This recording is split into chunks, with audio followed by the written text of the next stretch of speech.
vraiment et ravissante. Quelle beauté! Ce chant remue dans tous les murs. Ça bouge beaucoup. C'est une révolution de la conscience. C'est un mystère insondable. Il y a quelque chose ici de mystérieux, de pur, une prise de conscience très légère, très simple, qui nous délivre des illusions. Mais la parole est en train de prendre une importance fondamentale d'un être plus grand que tout. La simplicité qui nous unifie tous, et ces paroles deviennent grandioses. Et je vois que notre lien avec la Vierge est encore plus fort qu'avant. Il y a beaucoup de souffrance dans le monde. Beaucoup d'êtres souffrent. Et ce chant est particulier vraiment, parce que c'est la grande maman qui est derrière. Et je peux vous garantir que beaucoup d'êtres voudraient poser le poids et voudraient passer à autre chose. Et voudraient entrer dans un nouveau monde plus clair, plus posé. Et en fin de compte, ce ne sont pas les hommes qui vont le faire. C'est réellement la mère et le contact avec la mère qui va faire cela, et pas du tout les humains. Maintenant, je commence à comprendre des choses, mais il faut que vous compreniez que ce n'est pas si simple même pour moi. Et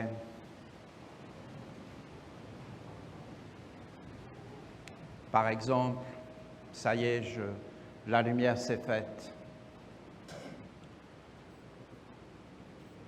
Quand la maman dit « je ne parle qu'aux Esséniens »,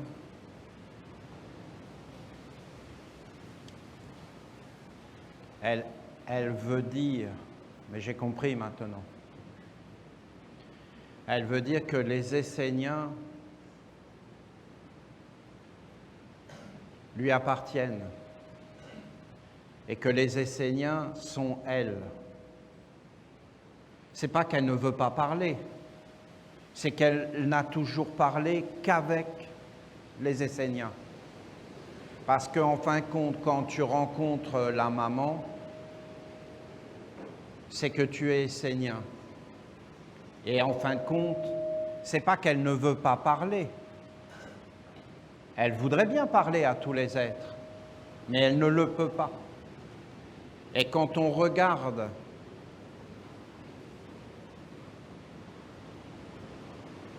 l'histoire, elle n'a parlé qu'à des Esséniens. Il faut être essénien pour lui parler.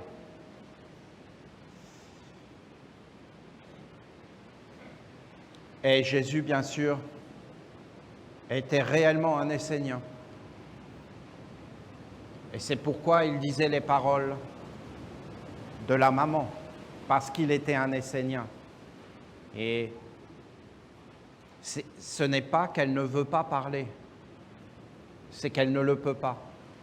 Et je vois aussi les archanges et les anges qui voulaient réellement qu'on parle avec la mère et qu'on retrouve la mère. Parce que la mère est la seule qui nous délivre des illusions. Parce qu'elle nous donne un corps, parce qu'elle est concrète, parce qu'elle est réelle. Et il n'y a plus toujours ces illusions qu'il y aurait un homme ou une femme qui serait supérieur aux autres et qu'on va attendre un sauveur. Et en réalité, on se pose et on voit qu'on a la même maman. et qu'on est ensemble, mais je n'arrive pas à vous transmettre. Et c'est très étonnant de rencontrer cela, de le vivre, d'être avec. C'est quelque chose que de parler de quelqu'un qui n'est pas là et de le rencontrer. Vous voyez la nuance ? Quand quelqu'un n'est pas là, on peut dire tout ce qu'on veut, mais quand il est là, il y a comme une prise de conscience. Et on s'aperçoit qu'il est réellement réel. Vous avez vu que quand quelqu'un n'est pas là, on a l'impression qu'il n'est pas réel, même quand on parle de lui. Mais quand il est là, on rentre dans le réel. Et je vous dis que la maman, elle est là, hein, c'est vraiment réel. Elle est réelle. Elle est réelle. Là, elle va parler, mais dans tout ce qu'elle dit, ça peut à la fois rien dire et à la fois tout dire. Ça veut dire, ça dépend de si elle est là ou si elle n'est pas là. Si elle est là, d'un seul coup, ça prend des proportions incroyables. Et si elle n'est pas là, alors ce n'est pas, on ne peut pas l'entendre. Il faut du temps. Je viens de vous le montrer. Parce que moi, quand elle dit « je ne parle qu'aux Esséniens », ça me choque. J'ai du mal. Parce qu'il y a la philosophie occidentale à l'intérieur. Qu'est-ce que vous voulez que je vous dise ? Comment on fait pour ne pas avoir cette philosophie occidentale ? Mais en fin de compte, c'est en train de s'en aller. Et bien sûr que ça me choque. Ça me choque, je vous le dis. Hein. Mais là, ça y est, j'arrive à entendre ce qu'elle dit. Les Esséniens lui appartiennent, c'est elle qui les forme, c'est elle qui les fait.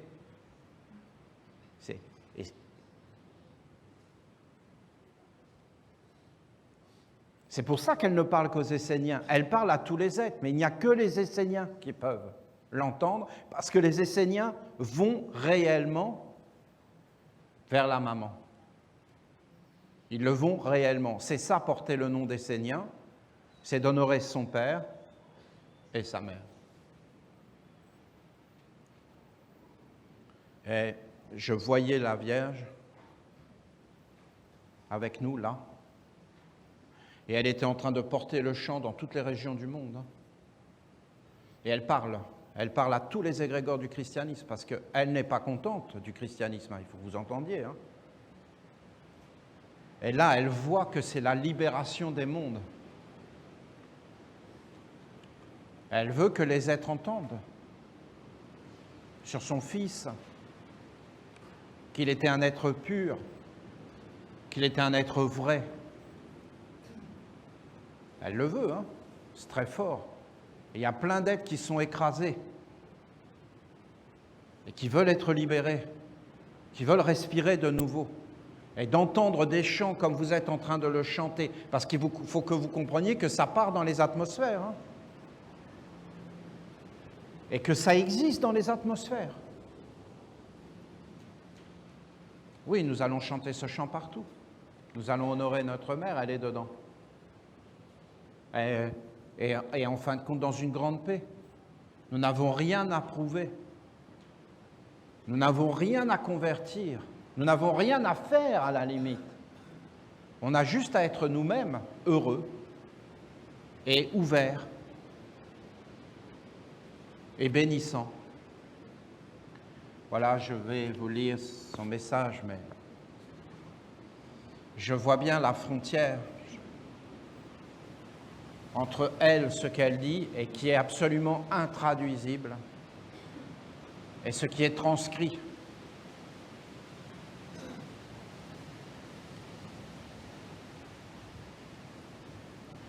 Je vous dis,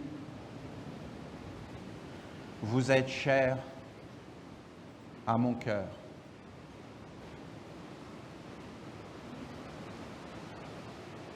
Je vous aime et vous êtes unique.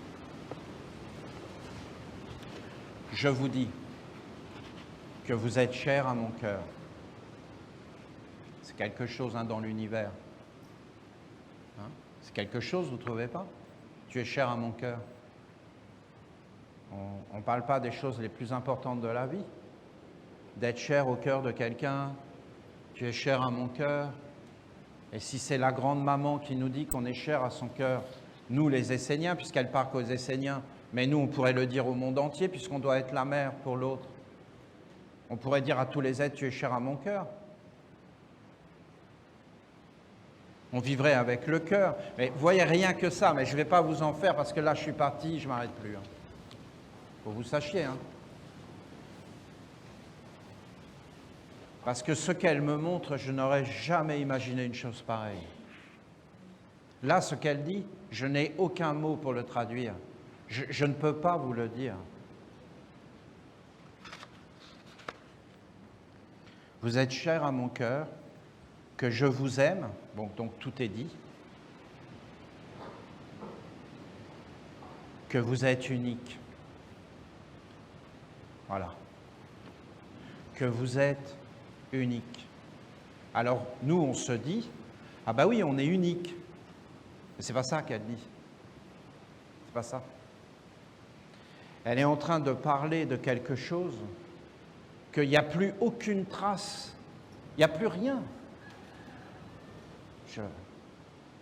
Ça a disparu. Comment on peut dire des paroles qui ont disparu? Que tu peux regarder partout, il n'y a plus rien. Vous êtes unique. Vous êtes le Dieu unique. Vous êtes l'unique. Tu es l'unique. Le Dieu un, c'est toi. C'est ça qu'elle dit. Tu es unique. Je vous dis que vous êtes cher à mon cœur. Que je vous aime. Et que vous êtes unique. Tu es unique. Unique. Tu es un. Tu es unique. Unique. Et chacun de nous est unique. Et le Dieu unique, le un, c'est tout. Et chacun est en lui unique. Wow.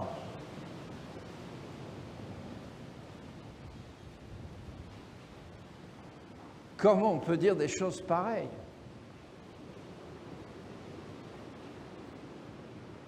Et en étant unique, je te reconnais comme unique.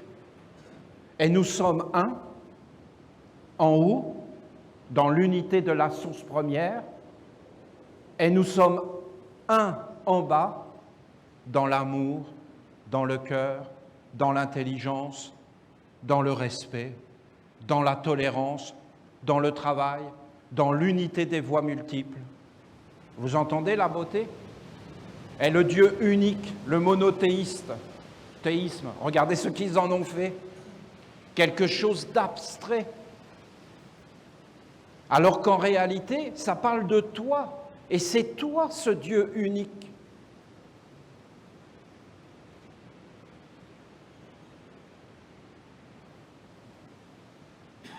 Mais là, un truc pareil. Donc, les hommes font apparaître le Dieu unique. Mais comment? Mais en reconnaissant ton unité, que tu es unique, et qu'en réalité, l'autre aussi porte ce Dieu unique, et qu'à la base, nous sommes un. Et qu'en réalité, si nous n'arrivons pas à être dans l'accord, c'est la guerre. C'est le conflit des dieux, la guerre des dieux. Et ça amène la désolation et la division, et nous perdons l'unité et l'alliance.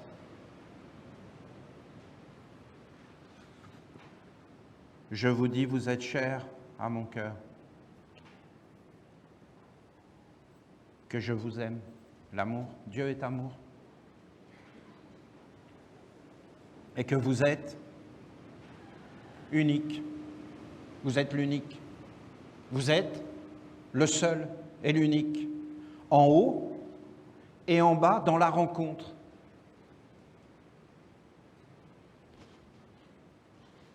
C'est grandiose. Ça n'existe plus. Nous avons perdu l'unité et nous avons perdu l'alliance avec les anges et les mondes supérieurs. C'est trop évident. Sinon, nous serions d'un commun accord et nous manifesterions notre unité à l'intérieur et à l'extérieur. C'est le Dieu unique dont il parle.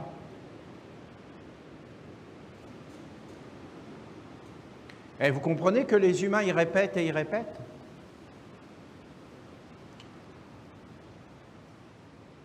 Ça existait dans des temples. Et dans des temples, ils étaient le Dieu unique. Et ils étaient uniques. À l'intérieur et dans l'unité à l'extérieur. Vous avez le chant du maître d'Onov, fraternité, unité, nous voulons. Mais, voilà, il n'avait pas touché. C'était une tradition.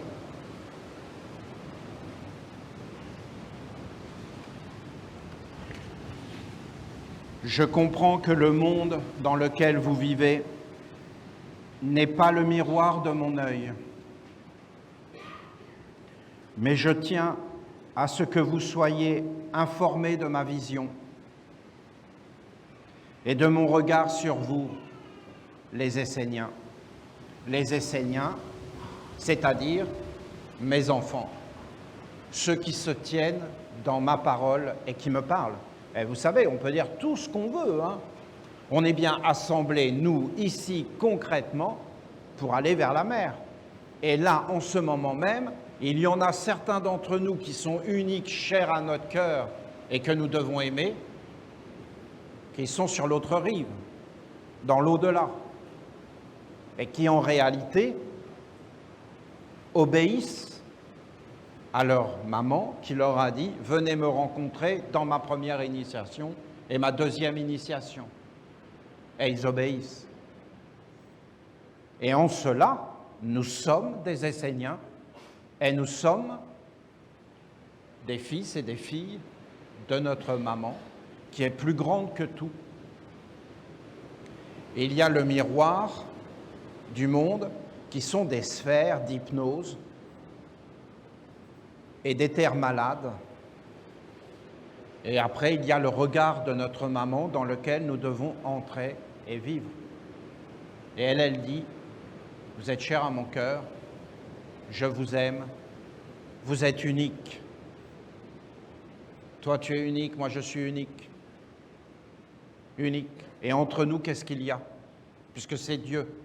Puisqu'en haut, nous sommes un. En bas, nous sommes un. Par l'air, par l'eau, par la terre, par la lumière, par le feu, nous sommes un. Et après, nous devons faire l'unité pour faire apparaître Dieu, ou alors le Dieu unique. Ou alors, nous ne faisons pas apparaître le Dieu unique, mais la discorde, le conflit, la querelle, l'avidité, le pouvoir. Et à partir de ce moment-là, ce n'est plus le Dieu unique. Et je perds mon unité et mon intégrité. Et en fin de compte, je ne sais plus qui je suis. Et je suis ce que l'on dit que je suis. Mais je ne le suis pas, c'est faux. Je ne suis plus avec le Dieu unique. À quoi ça sert de parler de monothéisme si c'est juste de la superstition et qu'on n'est pas capable de créer l'unité? Et pourquoi parler de l'unité d'un Dieu unique si on vit dans la diversité querellante? Parce que le Dieu unique est à l'intérieur de chacun de nous et demande l'unité des voix. Et si tu veux faire n'importe quoi dans la vie, si tu n'as pas l'unité, tu es dans la faiblesse. Dans un chant, dans tout ce que tu veux. Et la vérité devrait nous rendre unanimes par l'honnêteté. et le fait de ne pas vouloir avoir raison. Et regardez la fausse existence de l'homme qui apparaît et qui veut avoir le pouvoir et qui bafoue l'unité même de son être propre et son intégrité et sa globalité pour en fin de compte se diviser et exister par lui-même au détriment du tout, et donc de l'unité, et donc de son unité et de son intégralité. Non mais c'est incroyable ce qu'elle dit. Je ne sais pas si ça va être entendu. Moi, elle me fait voyager dans des mondes très anciens qui n'existent plus. Hein. Parce que ce que je suis en train de vous dire, là, je le vois avec mes yeux. Hein. Je vois le temps où ça a existé sur la Terre. C'était caché. Et vous aviez des êtres, ils étaient dans une unité parfaite, à l'intérieur et dans leur communauté, totalement un.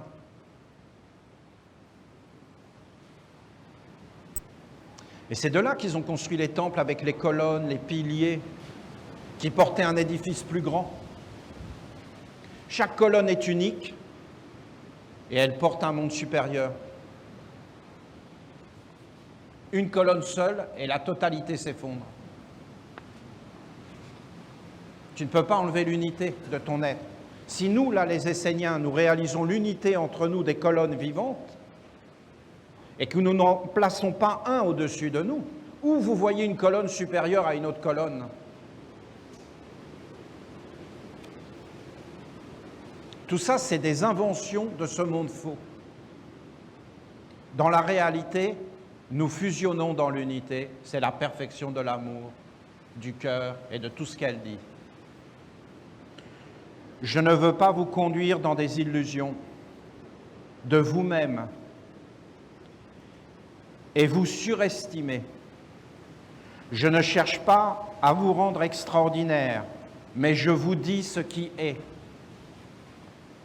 Chacun de vous est unique. Elle recommence. Le Dieu unique, bon, il ne faut pas que je dise Dieu, ça ne va pas lui plaire. Unique. Un grand mystère, une grande beauté, un émerveillement, une splendeur. Chacun.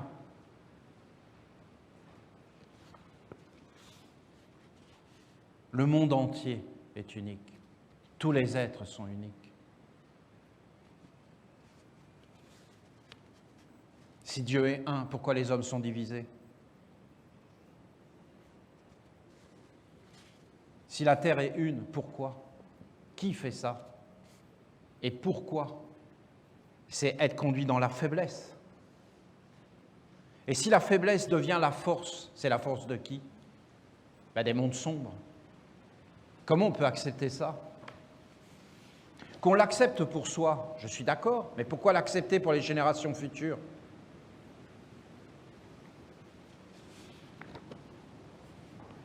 Chacun de vous est unique. Chacun est porteur d'un monde. Chacun est missionné d'une fonction, d'un devoir et d'une œuvre. On a tous quelque chose à digérer et à transformer. Et on a tous quelque chose à apporter dans les deux mondes, en haut et en bas. Et on a tous un travail à faire et à accomplir quelque chose. Et on a tous un travail sur soi, qui, en fin de compte, une fois qu'on l'a fait, c'est le bonheur pour la communauté. Et si on ne le fait pas, c'est la lourdeur. En tout cela, je vous vois, voulant me rencontrer et essayant de faire au mieux. C'est certain. Regardez-nous. On est tous là. C'est réel. Ensemble. Et on veut vraiment la rencontrer. Et on est en train de l'écouter et d'essayer de comprendre ce qu'elle nous dit. Et en cela, on est réellement ensemble. Et on réalise une unité. Il y a une faiblesse qui est omniprésente et qui vous pèse. Vous ne comprenez pas que vous êtes unique. Et vous ne parvenez pas à trouver l'unique en vous. On n'a pas été éduqués de cette façon-là. Il y a une faiblesse qui est omniprésente. omniprésente. C'est omniprésent. Et qui vous pèse. Vous ne comprenez pas que vous êtes unique. Un rayon du soleil unique. Des fois, on voit le soleil, hein, les rayons dans les nuages, des fois. Vous voyez ça, c'est très beau. Des fois, on voit la couronne du soleil avec plein de rayons. Mais nous sommes chacun un rayon de ce soleil. Et dans le soleil, c'est notre vraie patrie. Et sur la terre, nous nous sommes différenciés. Mais en réalité, nous sommes un. Écoutez la parole, je suis en vous, vous êtes en moi. Et là où je vais, vous allez. C'est une parole que Jésus a dite, mais en réalité, la mère aussi le dit, et le Père le dit. Le Père voyage, et la mère voyage à travers nous. Les mondes voyagent à travers nous. Nous sommes à la fois uniques et universels.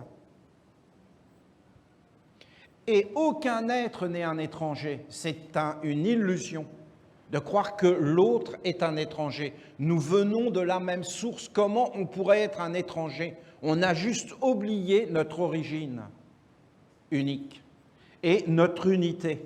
Et donc, en réalité, que nous sommes des créateurs et que nous faisons apparaître les mondes et que nous devons donc être initiés par notre maman et éduqués par elle dans la force et la faiblesse, dans les portes et dans les corps, pour en fin de compte récupérer tout simplement notre pouvoir créateur et qu'aucun autre ne peut vivre à notre place, puisque je suis unique.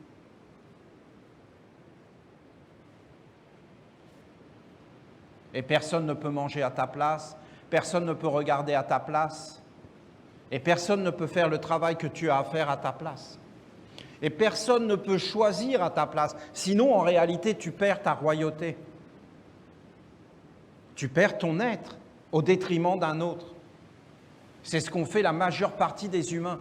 Ils disent « vis à notre place et prends la responsabilité à notre place et nous abdiquons ». Et l'être fait tout un tas de choses pour lesquelles tu n'es pas d'accord, et à la fin, tu subis la situation. Alors qu'en réalité, tu n'as rien à subir, tu es unique.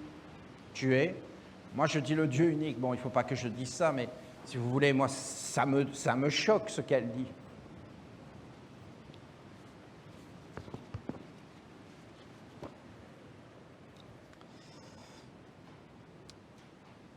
Il y a une faiblesse qui est omniprésente et qui vous pèse.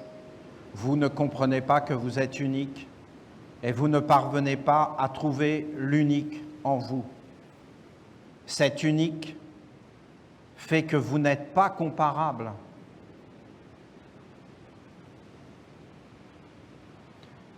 Personne ne peut vous comparer, ni vous juger.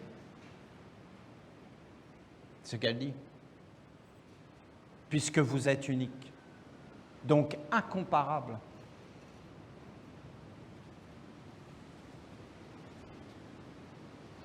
La philosophie gouvernant le monde fabriqué par les hommes exige que vous soyez conformes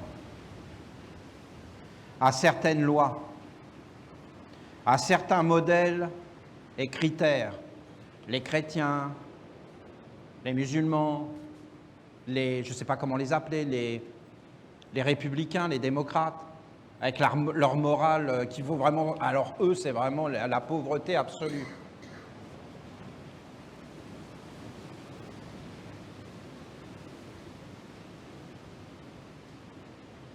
Un mariage à la mairie, ne faites jamais ça devant moi. Ça me fait tellement rigoler. Je trouve ça tellement ridicule. C'est impossible pour moi d'être sérieux dans un truc comme ça. Hein. Ça va être des grosses blagues hyper lourdes. Je ne peux pas tenir sinon, mais c'est impossible. Je trouve ça d'un ridicule. Le seul mariage à la mairie qui m'a plu, c'est celui du philosophe français Coluche et de Thierry Leluron. Voilà. Celui-là m'a plu, effectivement. J'ai trouvé que c'était le seul d'ailleurs valide, pour ma part, dans une mairie républicaine, revancharde et pleine de haine contre les religions, ne reconnaissant même pas un mariage religieux. et faisant tout un cinéma pour des mariages gays et tout ça, alors que ça ne les regarde pas et qu'ils n'ont pas à se prononcer sur la vie privée des gens, et que les gens font ce qu'ils veulent dans leur vie privée. Mais voyons, mais on en est arrivé où? Mais ça fait peur, leur histoire. Et personne ne se définit par le sexe. Les gens font ce qu'ils veulent, on les laisse tranquilles, tu ne troubles pas l'ordre public. C'est tellement simple de régler ces problèmes. C'est un problème de religion. Ils font la religion de la gaieté et ils se marient entre eux. Ça n'a rien à voir à faire avec un mariage républicain. Donc vous voyez dans tous les mondes, voilà, vous avez mon opinion, ils sont vraiment mal barrés. Mal barrés, mal gouvernés. Ils créent des problèmes là où il n'y en a pas. Ils inventent des mondes avec des morales et ils veulent donner des leçons à tout le monde. Comment ils doivent vivre, qu'est-ce que tu dois faire. Et tout le monde se mêle de la vie de tout le monde, sans mettre de l'ordre dans la sienne. Alors que tout ça, c'était dans le christianisme. Avant de regarder la paille dans l'œil de ton voisin, regarde l'immeuble dans le tien. L'immeuble. Il y a plein d'habitants là-dedans. Cette unique en toi fait que tu n'es pas comparable. On ne peut pas te comparer. On ne peut pas t'analyser. On ne peut pas te comparer. On ne peut pas t'enfermer. Et si tout le monde est dans l'unité et retrouve son unité et son origine divine et sa fonction sur la terre, je peux vous garantir que vous avez 99% des problèmes qui disparaissent. Parce que c'est des inventions. C'est juste des hypnoses. Il n'y a aucun problème et on les crée. Parce qu'on vit là-dedans et on s'en nourrit. Et on nourrit des faiblesses en réalité. La philosophie fabriquée par les hommes exige que vous soyez conforme à certaines lois, à certains modèles et critères. Et finalement, vous êtes sous-évalué, car ce modèle n'est pas le vôtre, il ne vous correspond pas, et vous ne pouvez pas y adhérer. Donc on t'impose une morale que personne ne peut suivre, et au final, tout le monde est dégradé, dans la conscience. Parce qu'en fin de compte, la pureté, c'est pas de faire des choses qui ne t'appartiennent pas, de ne pas manger de porc, de ne pas fumer de cigarette.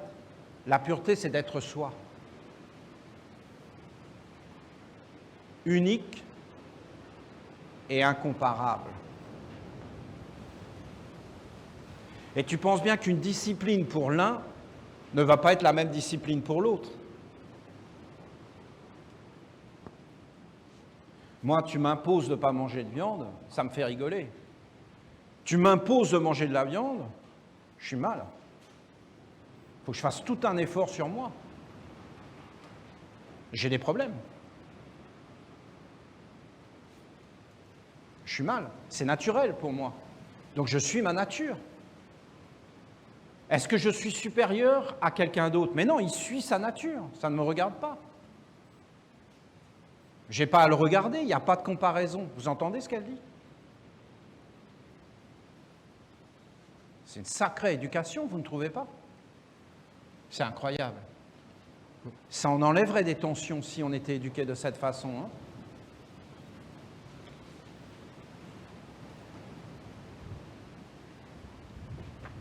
Cette exigence vous place dans la faiblesse et vous dénature. L'apprentissage, l'éducation authentique, c'est de vous conduire vers vous-même, c'est de découvrir l'unique et d'être un avec lui. Je parle d'éducation et donc de l'aspect profond et positif de la vie, positif. Je ne justifie pas les déviances de la contre-nature.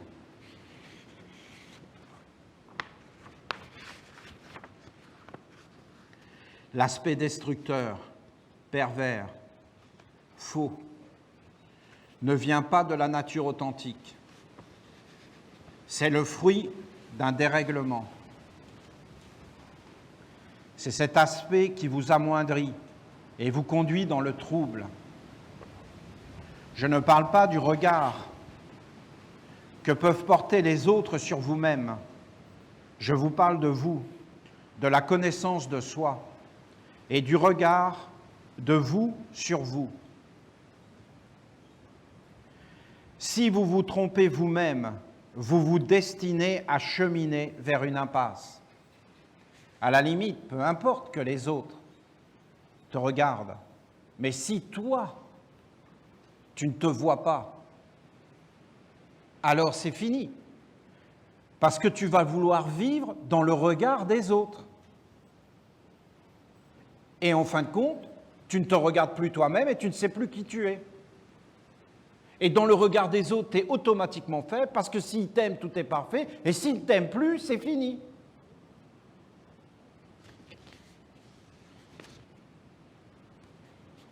Et il y a un côté envoûtant dans tout ça.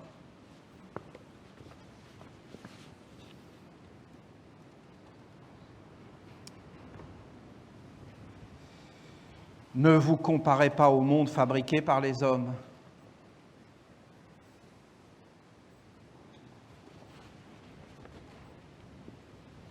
Ne cherchez pas à exister aux yeux des autres, car c'est un chemin de tromperie, et vous ne pourrez jamais connaître la plénitude et la satisfaction. Sachez que dans un monde d'illusions, vous ne trouverez pas d'autre chose qu'une tromperie, et donc qu'une voie qui n'aboutit pas. Dans ce monde, vous ne gagnerez rien, car il n'y a rien. C'est le principe du vol. Le principe du vol, en soi, ce n'est pas forcément négatif.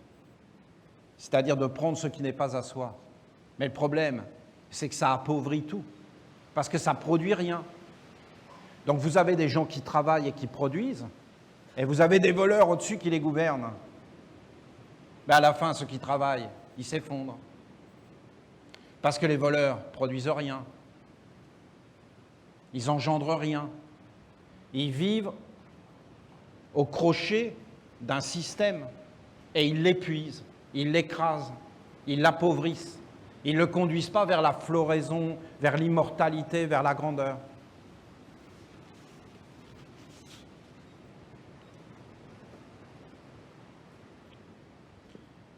Sachez que dans un monde d'illusions, vous ne trouverez pas d'autre chose qu'une tromperie. Les humains sont tellement dans l'espoir, ils sont tellement à vouloir que des êtres qui sont ignobles vont, comme par magie, ne plus l'être uniquement pour eux. Mais c'est faux. On ne veut pas voir le monde de cette façon-là. Mais il l'est. Et le voir n'est pas compliqué, parce qu'en réalité, tu vois juste qu'il y a un trou. Et la nuit, quand tu marches, tu prends bien une lampe. Et la lampe, est-ce que c'est compliqué d'avoir une lampe? Ben non, elle te dit là où tu peux marcher et là où tu ne peux pas marcher. Et c'est assez simple en réalité quand on regarde. Dans ce monde, vous ne gagnerez rien car il n'y a rien. Ils ne savent rien faire.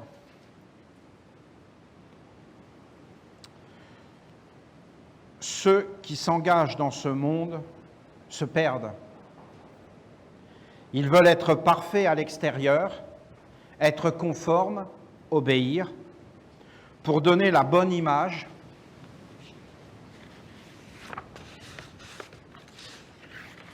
faire croire qu'ils sont capables, et voilà qu'ils sont déjà pris au piège de l'illusion, du faux, de l'apparence, du semblant, du contraire, de l'opposition, du jugement.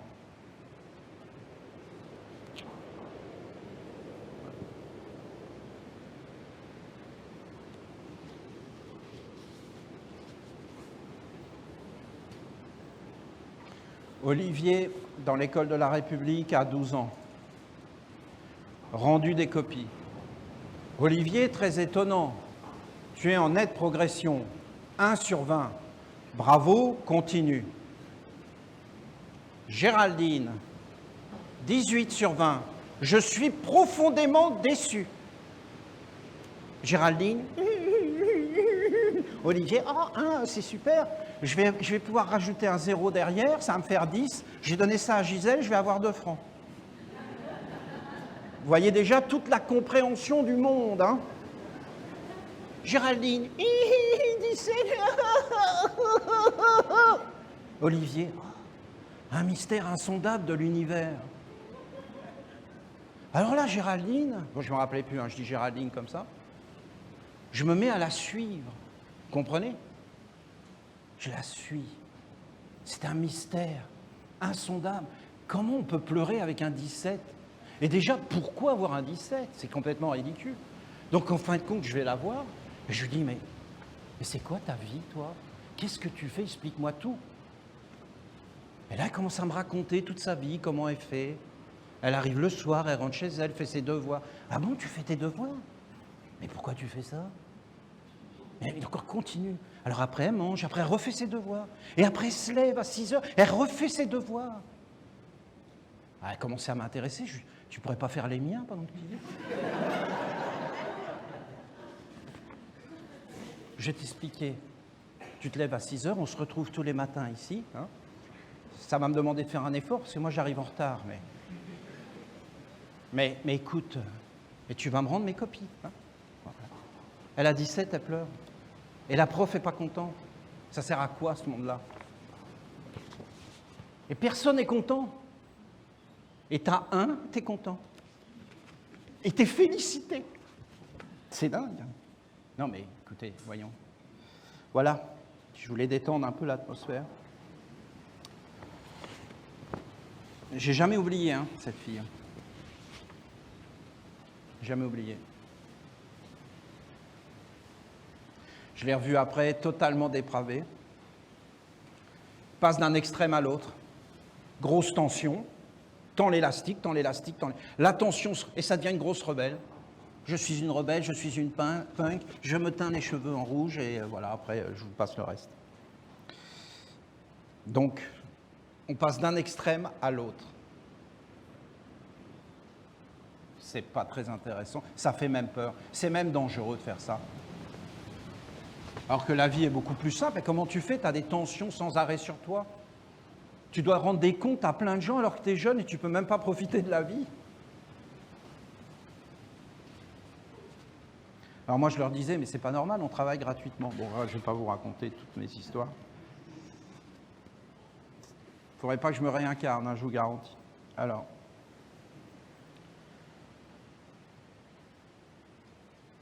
un tel homme n'est plus rien par lui-même, et c'est pourquoi il est prêt à être tout ce qu'on lui demande. Notre petite Géraldine. Tout ce qui est exigé de lui. Va faire tout, si c'est plus qui il est. Et il veut vivre. Et il n'a plus de racines, il n'a plus d'existence propre. Qu'est-ce que je dois faire? Dites-moi où je me mets, qu'est-ce que je dois dire? Quand est-ce qu'on doit applaudir? Quand est-ce qu'on doit dire oui? C'est quand qu'on va voter? Pour qui on vote? Il veut se conformer à ce qu'il n'est pas, alors que fondamentalement, il est unique. Et que personne d'autre que lui-même ne peut être ce qu'il est. Et se connaître dans son être réel. Rares sont les êtres qui se voient réellement tels qu'ils sont. Ils se font des idées. Ils cultivent des concepts, nourrissent des images, mais ne sont pas ce qu'ils sont. Ils pensent et comprennent d'une certaine façon, et ils ne peuvent donc pas imaginer et concevoir qu'ils peuvent être totalement différents des idées qu'ils se sont faites, ou alors qui leur a été inculquées par sournoiserie. Ceci est la confusion des mondes. Le grand mensonge dans lequel est tombé l'homme, qui est la cause première de sa stagnation. C'est C'est tous ces mondes-là, de la pensée, des concepts, de la philosophie. En fin de compte, c'est un miroir aux alouettes. Les Grecs ont beaucoup parlé de ces choses-là. Et en fin de compte, les hommes se sont identifiés et ils ont perdu leur être propre et leur nature. En perdant la nature, tu perds ta nature. En polluant la nature, tu te détruis toi-même. Non mais, voyons, de quoi on parle là ? Et en entrant dans un monde faux et en cultivant du faux, on récolte du faux. Et il y aura toujours un être plus grand que toi qui va venir et qui va t'asservir. Voilà. L'homme pense, il s'identifie et il est persuadé qu'il est cela, même si tout lui dit le contraire dans les faits. Il est prisonnier de sa perception illusoire et il est très difficile de l'en sortir une fois que c'est instauré et validé par lui. C'est la puissance de l'unique qui est créateur. C'est une inconscience, une ignorance dont l'homme ne s'en aperçoit pas et c'est pourquoi il ne peut pas en sortir. Il est persuadé que c'est vrai, même si c'est faux, et donc il ne fait absolument rien pour passer à autre chose. Je vous dis que l'homme ne sait plus qui il est et que sa première activité en venant en ce monde, c'est de chercher à s'identifier à n'importe quel prix. Et vous voyez, ça, cette identification, si on regarde d'une façon subtile, c'est un autre corps dans le corps. Ne croyez pas, ne prenez pas ces enseignements à la légère. Je ne vais pas réellement vous en parler, ça me passionne depuis que je suis jeune, hein, ce qu'elle dit là. J'ai beaucoup développé ça quand j'étais jeune. C'est-à-dire que je me suis aperçu qu'il y avait un corps d'imitation. Qu'il y a dans le corps un autre corps. Et que ce corps, c'est l'imitation. On a une capacité d'imiter, de reproduire ce que l'on voit, ce que l'on entend. Les sons, les couleurs, les attitudes. Et il y a une séduction là-dedans. On est séduit, alors on veut être semblable. Et en fin de compte, on se cherche. On cherche des repères, comment être, à qui on appartient. Et en fin de compte, ce corps est totalement délirant parce que ce corps d'imitation, c'est comme ça que je l'ai appelé. Par exemple, quand tu n'as plus le corps physique, eh bien lui, il te refait un corps. Tout le temps. Il refait tout le temps des corps. Par exemple, là, vous êtes en train de vous faire un corps avec lui. D'aller vers la mer. Vous ne savez pas comment faire. C'est un corps pour apprivoiser. Et au bout d'un moment, vous avez un corps. Et vous savez comment faire. Et vous savez faire les choses. Il est tout le temps dans l'apprentissage. C'est lui qui a créé le corps. Et il crée tous les corps. Et partout, tu auras toujours un corps, où que tu ailles. Et si tu vas dans un endroit, par exemple d'harmonie, et que tu es tout le temps baigné dans l'harmonie, bah, tu vas te faire un corps d'harmonie. Bon, je ne vais pas vous parler de tout ça, hein, c'est trop. Mais qu'est-ce que c'est intéressant, pour moi en tout cas. Je peux vous dire que j'ai complètement, quand j'étais jeune, non seulement j'ai compris tout ça, mais en plus, je l'ai mis en pratique. Hein, pour que vous le sachiez. Hein. Et avec, si tu comprends l'imitation et ce corps naturel très très puissant, parce que c'est lui qui ferme, tu te coupes, il répare tout.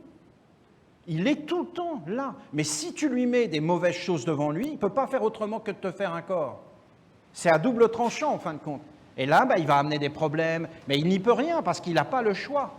Parce que lui, en fin de compte, il imite tout ce qu'il voit et en fin de compte, il fait un corps. Mais tu peux quand même l'éduquer dans la sagesse. C'est pour ça que vivre sans sagesse, mais c'est n'importe quoi. Mais c'est vraiment très, très dangereux. Et d'accueillir les enfants sans leur donner des bases solides. Je ne suis pas en train de moraliser, hein. Je dis juste qu'on est perdu. Pour de vrai, hein. C'est pas une blague. et qu'on devrait aller vraiment vers la mer et entrer dans l'apprentissage avec force et détermination. Et on ne devrait pas penser que le monde fabriqué par les hommes va nous sauver. Non, on devrait regarder ça comme une bouée. D'ailleurs, je pense qu'elle va en parler, je ne me rappelle plus vraiment. Ah, parce que je travaille beaucoup. Hein.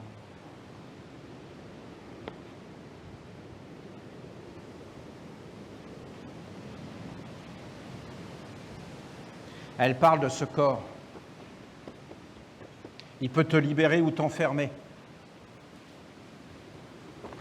Il te fait un corps.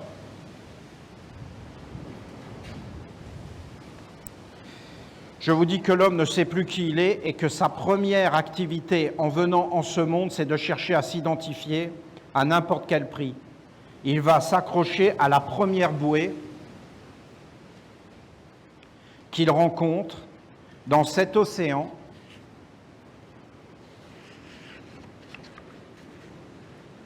et il ne la lâchera plus de peur de se perdre.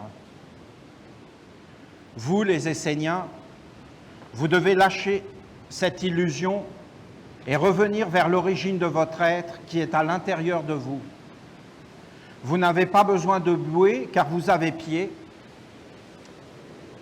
Elle a quand même de l'humour, hein, visualiser la scène. Les humains, ils sont là avec leur bouée. Au secours, au secours, au secours. Non, mais il y a 30 cm d'eau. Hein.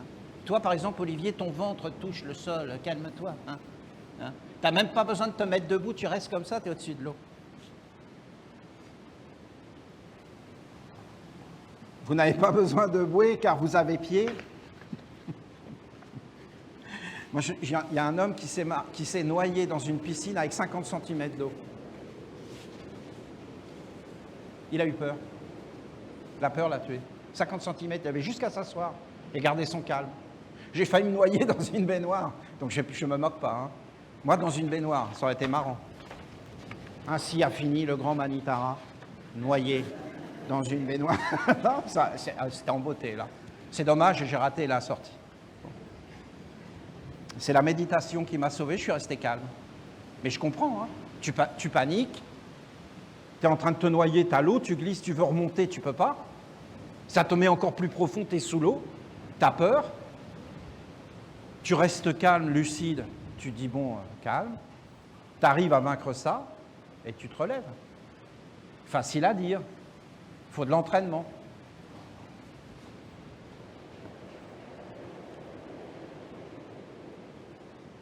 Vous n'avez pas besoin de bouée car vous avez pied, et il est aisé d'atteindre la berge. Vous n'avez pas besoin de plaire à un monde faux pour exister, et ce monde vous aimera davantage si vous êtes vrai.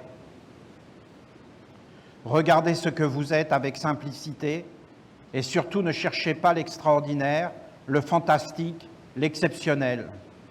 Cherchez juste ce que vous êtes et développez des qualités pour ouvrir les portes des mondes supérieurs comme le calme, la douceur, l'humilité, la compassion, le non-jugement, la tolérance. Toutes ces vertus sont des trésors de bonheur qui permettent à l'autre de s'exprimer et également de grandir et d'être lui-même. Donc si on développe le calme, la tolérance, le respect, on commence à entrer non seulement dans notre propre rayon, mais en plus on va laisser l'autre être dans son rayon.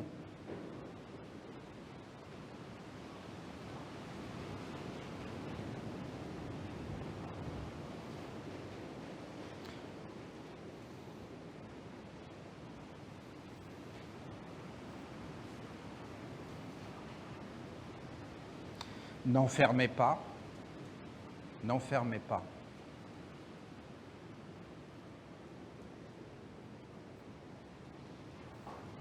Ne posez pas de jugement sur l'autre. Si vous ne pouvez pas l'aider,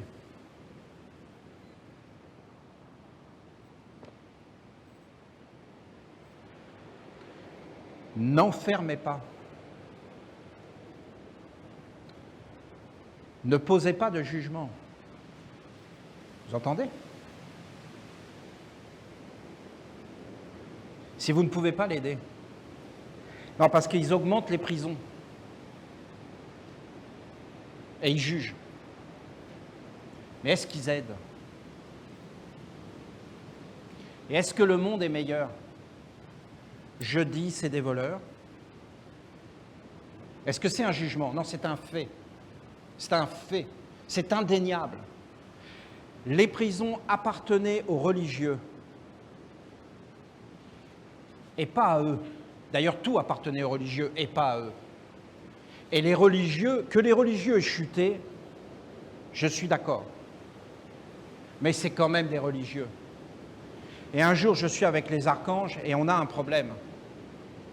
Et l'archange me dit, si tu as un problème avec un Essénien, conduis-le dans les temples et envoie-le dans les temples et qu'il ne sorte plus. Est-ce que c'est l'enfermer? Oui, c'est le mettre à l'isolement. Est-ce que c'est le juger? Non.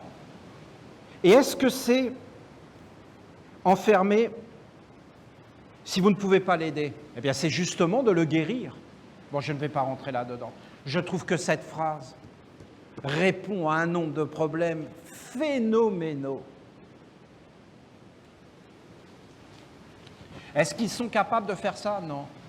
Est-ce qu'il faut être rééduqué? Oui. Est-ce qu'il faut tout un cadre et tout changer? Oui. Oui. Et quand on fait mal une chose, elle est mal faite, et en fin de compte, ça devient de pire en pire, et de pire en pire, et de pire en pire, et de pire en pire. C'est pas notre travail. On devrait être juste avec Dieu, la mère. Je devrais vous parler que de la mère. Mais je trouve ça, quand je vois tout ce qu'elle dit, et qu'il y a tout ce monde qui est complètement empêtré dans les ténèbres, je trouve ça... Et on ne regarde pas l'unique, on n'aide pas les êtres, on les condamne, on les enferme. Ils ressortent de là, ils n'ont eu aucune aide. Ils sont pires qu'avant. Et on n'a pas vu que c'était des esprits qui étaient derrière, on ne voit pas qui est responsable. Et je ne vais pas vous parler de tout. Je ne vais pas vous dire qui fait tout ça, et à qui ça sert, et pourquoi, et qui ça finance. C'est dingue de voir des choses comme ça. Et tous les humains sont d'accord. Et ils valident des choses pareilles. N'enfermez pas, ne posez pas de jugement sur l'autre. Si tu juges un être, c'est pour le guérir, c'est pour l'aider, c'est pour être totalement à son service, c'est pour lui donner toutes les conditions de se redresser. Oui, mais Olivier, je dois être moi-même, mais je suis dépressif, j'en peux plus, j'en ai marre de tout. Va voir la mère et retrouve ton être vrai. Et commence à jeûner. Et tu vas commencer à réapprécier la vie.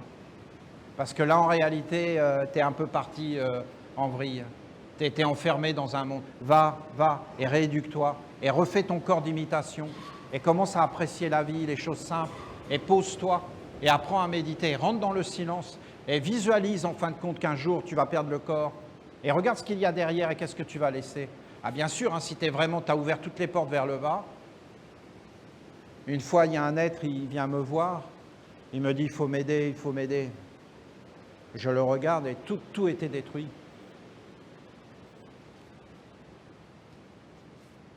Je ne peux plus rien faire, moi, qu'est-ce que vous voulez? Comment vous voulez que je fasse ça? Je ne peux pas. Tout est détruit. Tous les centres sont cassés. Je lui dis, qu'est-ce que tu as fait? Il me parle d'un courant spirituel.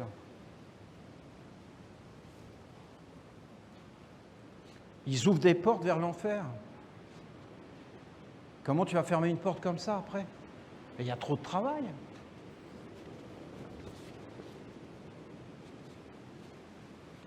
Voilà. C'est fini. Il faut prendre plein de médicaments, il faut s'abrutir. Il faut aller voir les gens compétents. C'est pas mauvais, hein. C'est de l'amour. Il y a des gens qui veulent aider les autres, vraiment, sincèrement, dans tous les domaines. Hein. Et qui ont inventé des choses pour aider, il ne faut pas nier. À chacun, l'archange Gabriel dit, pour chaque remède, pour chaque maladie, il y a une médecine. Ne rejette pas. Et des fois, tu as vraiment besoin d'aide parce que tu es perdu. Mais des fois, par exemple, moi, je ne peux pas aider, hein, il faut que vous entendiez. Hein. Je trouve cette phrase incroyable. J'avais été surpris du message des archanges. Et j'avais compris beaucoup de choses des temps passés, comment ils faisaient. Les monastères, les retraites. Et en fin de compte, il y avait toujours un chemin vers les mondes supérieurs et la rédemption par la prière, par le travail.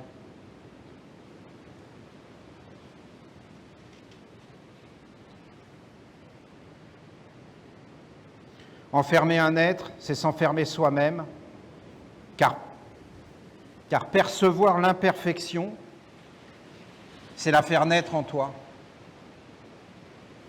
Vous voyez, aujourd'hui, à l'heure des lynchages médiatiques, nous sommes à l'époque des lynchages médiatiques et des lapidages. Parce que c'est interdit de lapider avec des pierres, mais alors qu'est-ce que c'est autorisé de lapider médiatiquement, hein, et de salir les êtres, et de les détruire en réalité. Et à la fin, vous avez quoi? Eh bien, c'est tout ça, ça rentre à l'intérieur des humains.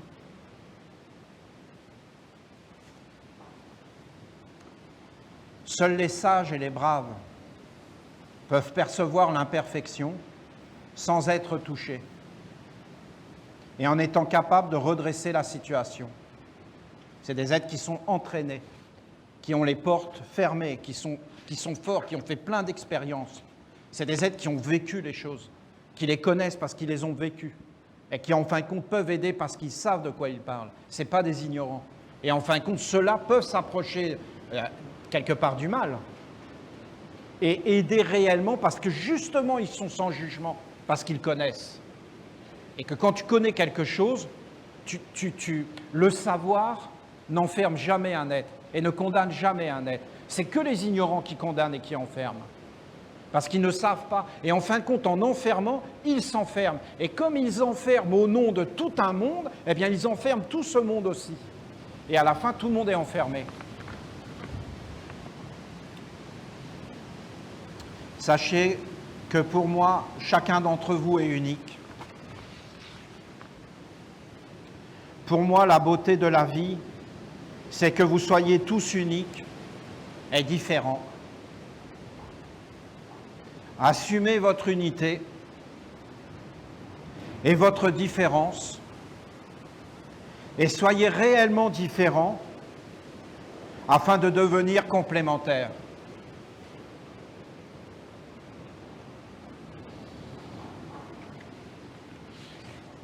Je vais vous relire la première phrase, je l'aime trop.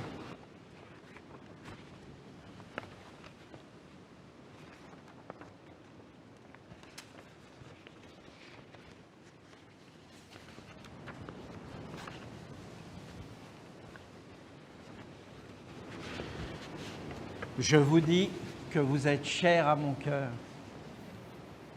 Vous êtes chers à mon cœur. C'est ce qu'elle dit, hein?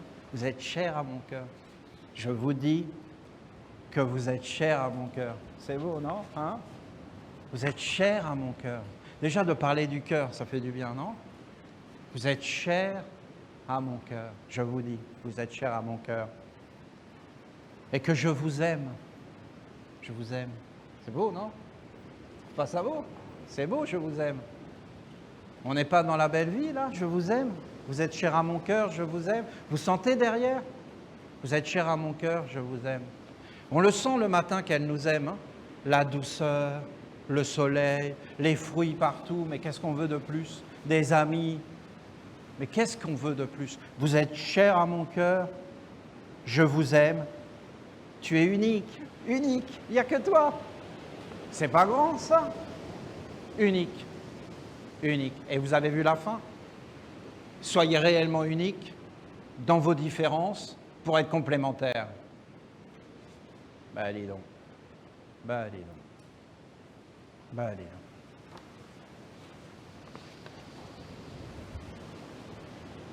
Merci beaucoup pour le chant. Vous m'avez emmené loin. Il faut savoir que moi je voyage. Hein. C'était une merveille, c'est une merveille. Puisse le monde entier entendre notre maman, la grande maman de tous, hein, de tous. Je vous aime, c'est la maman de tous. Le monde appartient à ceux qui ont l'amour. Voilà. C'est l'amour le critère. Pour moi, c'est comme ça. Le monde appartient à ceux qui ont l'amour. Merci beaucoup.